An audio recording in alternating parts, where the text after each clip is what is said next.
Hello students, welcome back to the session. In this session, we are going to see about perception. Perception is an intellectual process of transforming sensory stimuli to meaningful information. It is the process of interpreting something that we see or hear in our mind and use it later to judge and give a verdict on situation, person, group, etc.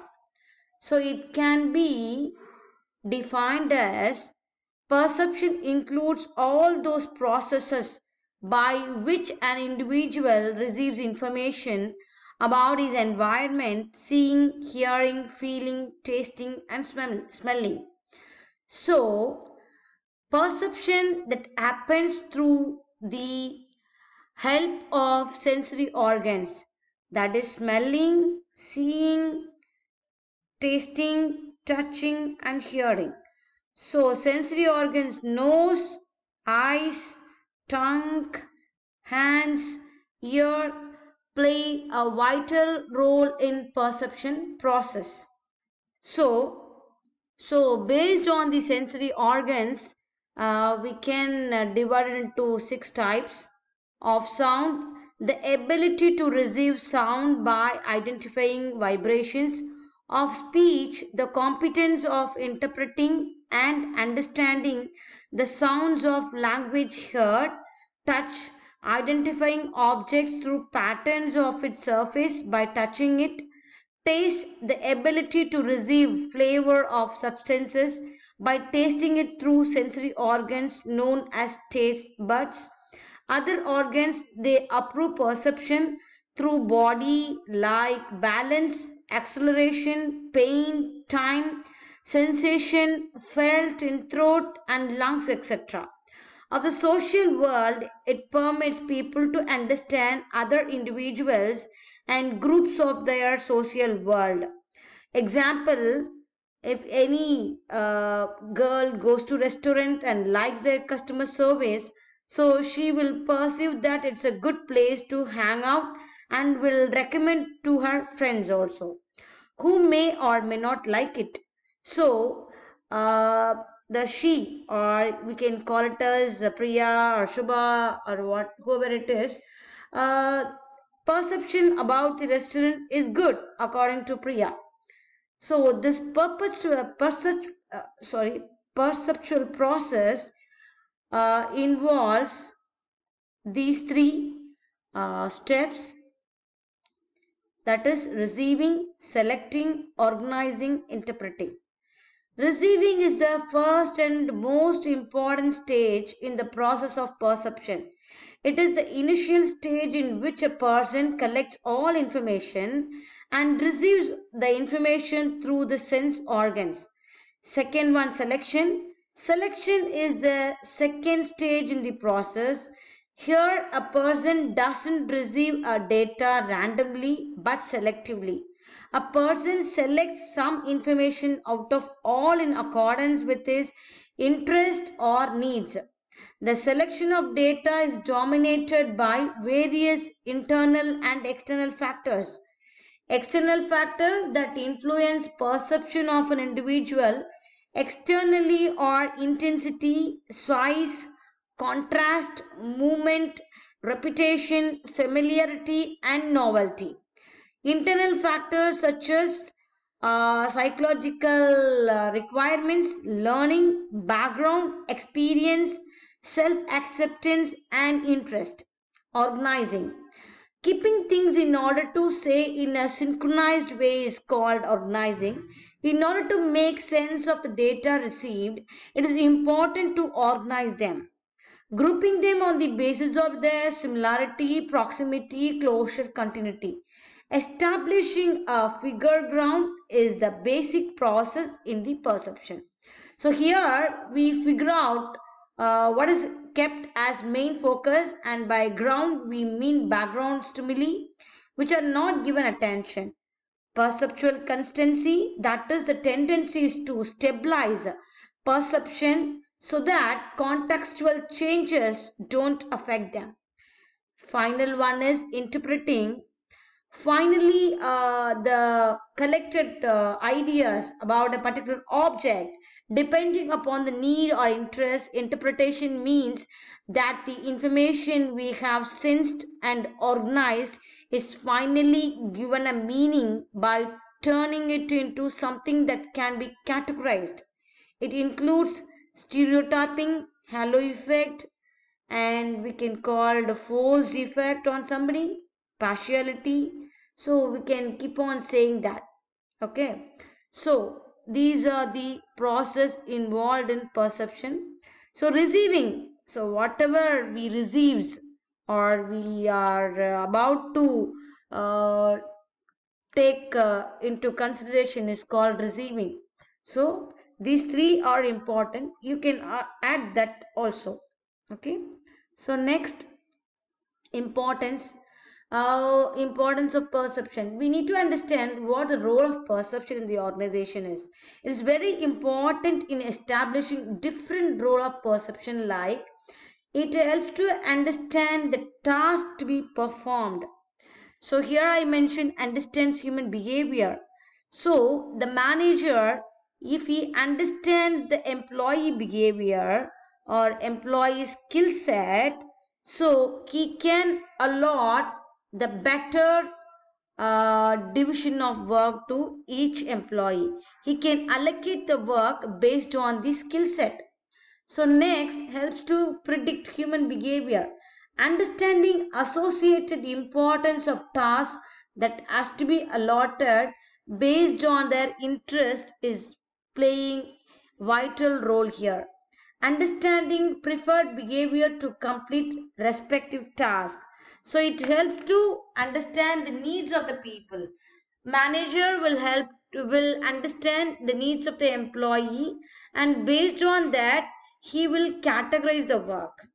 Clarifying role perception, it helps to avoid errors in decision making. For example, every members in a group has to be clear regarding the role allotted to them.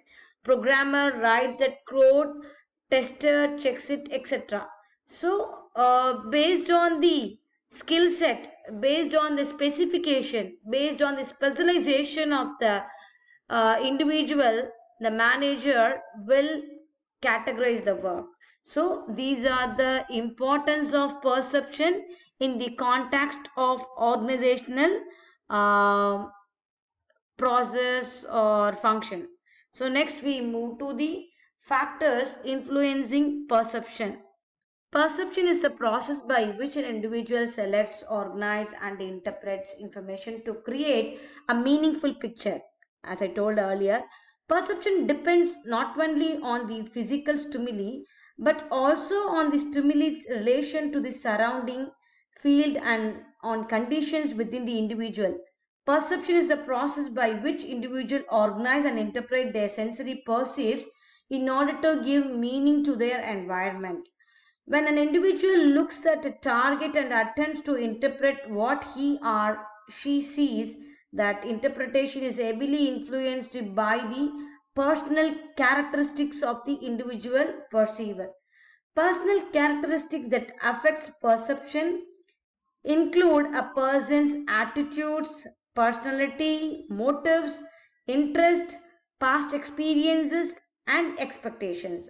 There are some factors that influence the target, such as novelty, motion, sound, size, background, similarity, and proximity. Characteristics of the target being observed can affect what is perceived, because target are not looked at in isolation. The relationship of a target to its background also influences perception, as does our tendency to group close things that similar things together. There are also some situational factors like the time, perceiving others, work settings, social settings, etc., which influence the perception process. Besides these, there are some of the other factors like perpetual learning, which is based on past experiences or any special training that we get. Every one of us learns to emphasize some sensory inputs and to ignore others. Another factor is the mental set, which refers to preparedness or readiness to receive some sensory input. Such expectancy keeps the individual prepared with good attention and concentration. The level of knowledge we have may also change the way we perceive his or her behavior. If a person knows that her friend is stressed out over family problems, then she might overlook her snappy comments. Learning has a considerable influence on perception. It creates expectancy in people. The nature of the things which have to be perceived is also an influential factor. By nature, we mean whether the object is visual or auditory and whether it involves pictures, people, or animals. Perception is determined by both physiological and psychological characteristics of human being, whereas sensation is conceived with only the physiological features. Thus, perception is not just what one sees with the eyes, it is a much more complex process by which an individual selectively absorbs or assimilates the stimuli in the environment, cognitively organizes the perceived information in a specific fashion, and then interprets the information to make an assessment about what is going on in one's environment. When an individual looks at a target and attempts to interpret what he or she is, the interpretation is heavily influenced by the personal characteristics of the individual perceiver. Personal characteristics that affect perception included person's attitude, motives, interest, and past experiences. So that's why many of the company, they are using perception for marketing strategies. They use different background, they use different color, they use different intensity in order to create good impression among the customer. So these are the factors influencing perception. Next, we are moving to perceptual framework. So the framework, which includes objects, awareness, recognition, interpretation, and response. It's simply the relation between, or it's a travel from object to customer response. See, if any company or if any product is to be marketed among the people, so it has to be traveled from object awareness. So the company is in a position to create awareness among the people, customer, and they should recognize their customers needs and interpretation. So interpretation is very much important, and based on these three factors, how the customer or we can say employee responds to the particular situation. We can have example for HR. So objects is company procedure, policies, and how the employee is aware of the policy and procedure. Recognition, so disciplinary action has to be taken. Interpretation means they have to felt within themselves about the policies, and they should give response based on their perception. So these are the framework of perception. Okay, so thank you so much for the listening. So next we are moving to personality. After that, if you have any clarification or doubts, so that can be explained separately in Zoom meet, so that will be intimated later. So any of your friends interested, or you just come and in Zoom meet. Okay, I'll give you assignment. You should write about company strategies for attracting employees. So you can write this as assignment. So what are the employer branding strategy in order to retain employee? Okay, you can write this as assignment. In next class you have to submit.